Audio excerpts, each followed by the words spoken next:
catatan Jenderal Abdul Haris Nasution seputar peristiwa G30 SPKI yang jarang sekali terungkap.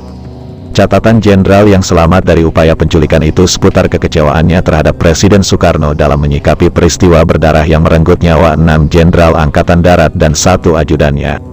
Catatan Jenderal Nasution seputar peristiwa G30 SPKI ini dikutip dari buku Mengapa G30 SPKI Gagal? Suatu analisis yang disusun oleh Maijen Purnawirawan Samsudin.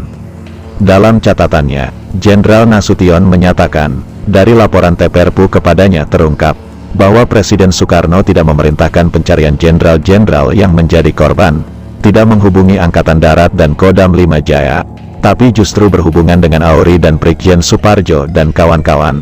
Menurut Nasution dalam catatannya, Presiden merasa aman di tempat Gestapu atau Halim dan tidak pada Kostrad. Sedangkan Panglima Kostrad telah melaporkan situasi dan pimpinannya lewat ajun Komisaris Polisi Sumirat. Salah satu ajudan Presiden lebih kurang pukul 10 baru mengungsi dari pusat Gestapu pada malam hari. Sesudah ajudan Presiden melaporkan bahwa Kostrad akan menyerang Halim, Presiden, lanjut Nasution dalam catatannya, juga tidak menindak Suparjo dan Omar Dhani dan kawan-kawan setelah jelas pembunuhan jenderal-jenderal. Apalagi setelah KUP Dewan Revolusi, Presiden justru mengumpulkan pimpinan ABRI di Halim ke tempat pusat pimpinan Gestapu. Menurut Nasution, hanya jenderal-jenderal Angkatan Darat yang tidak bersedia datang karena tahu Panglima Angkatan Udara di pihak Gestapu. Justru Presiden dengan order tanggal 1 Oktober tahun 1965 tidak membenarkan tindakan Jenderal Soeharto sebagai penjabat Panglima Angkatan Darat menurut Vaste Order Angkatan Darat. Juga Presiden tidak bertindak setelah menerima laporan G30 SPKI berupa stensilan dekrit Dewan Revolusi. Sebelum diumumkan oleh RRI, bahkan Jenderal Pranoto yang diangkat menjadi Kertaker Panglima Angkatan Darat adalah termasuk nama yang diusulkan oleh G30 SPKI juga tidak ditindak, kata Nasution dalam catatannya yang dikutip Maijen Samsudin dalam bukunya.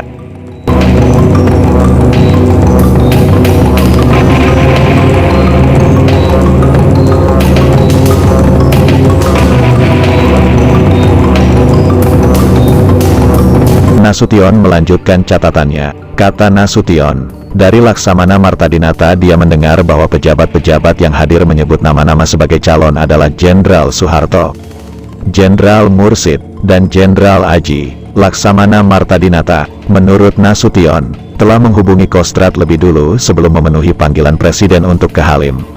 Ia laporkan apa yang ia ketahui dari Kostrad, antara lain bahwa Jenderal Soeharto telah bertindak selaku Panglima Angkatan Darat. Martadinata, menurut Nasution, menyarankan kepada Presiden agar berhubungan dengan Kostrad, tapi Presiden memang bersikap lain.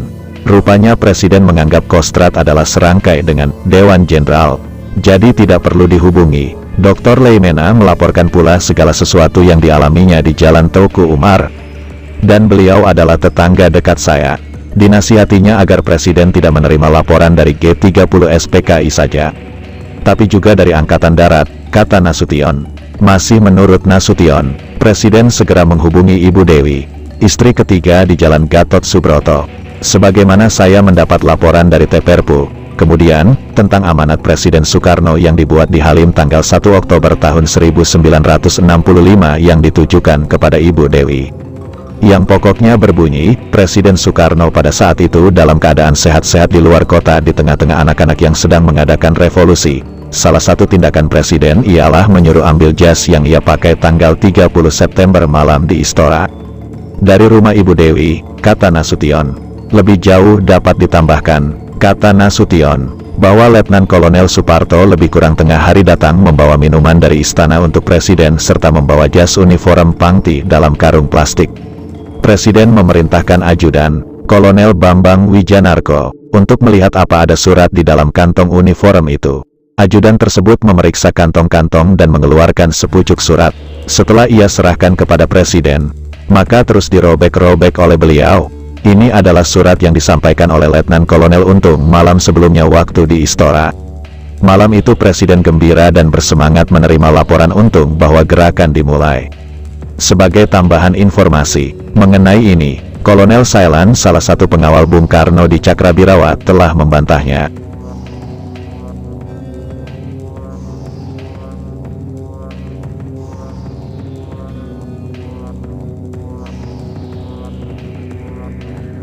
Dalam catatannya, Nasution juga mengungkapkan bahwa tokoh-tokoh eks-tentara pelajar yakni Martono, Ahmadi, dan hartawan juga menghubungi Presiden di Halim dan surat jawaban Presiden Soekarno kepada Martono yang dibuat di Halim tanggal 1 Oktober tahun 1965 pada pokoknya berbunyi, Martono, Ahmadi, dan hartawan jangan membantu Jenderal Harto. Sorenya, Presiden menyuruh supaya Ibu Dewi dijemput untuk menemani beliau di rumah sementaranya di Halim.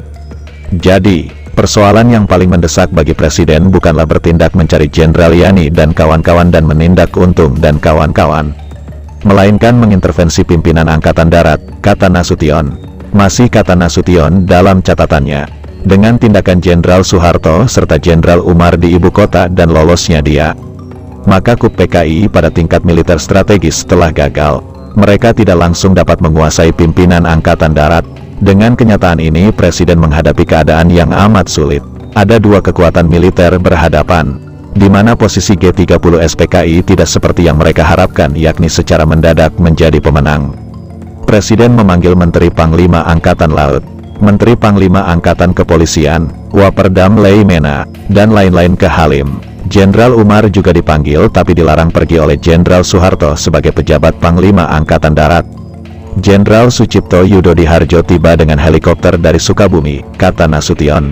Dalam analisisnya yang dituangkan dalam bukunya, Maijen Samsudin menyatakan, dari uraian Jenderal Nasution, dapat ditarik beberapa kesimpulan. Pertama, Bung Karno masih yakin bahwa tidak ada hubungan antara G30 SPKI dengan PKI. Dengan kata lain, G30 SPKI adalah persoalan Angkatan Darat, yaitu antara perwira-perwira yang akan mengambil alih kekuasaan dari tangan Bung Karno dengan perwira-perwira yang akan menyelamatkan Bung Karno. Kelompok perwira yang terakhir ini dinamakan sebagai perwira progresif revolusioner. Kedua, Bung Karno tetap berkeinginan agar PKI tidak diganggu-gugat dan tidak dibubarkan karena tidak ada relevansinya dengan G30 SPKI. Ketiga, ketegaran Bung Karno menyampaikan ucapan-ucapan tadi, yang sangat bertentangan dengan nuansa di dalam masyarakat, mengesankan bahwa karisma, wibawa, dan kedudukannya masih kuat.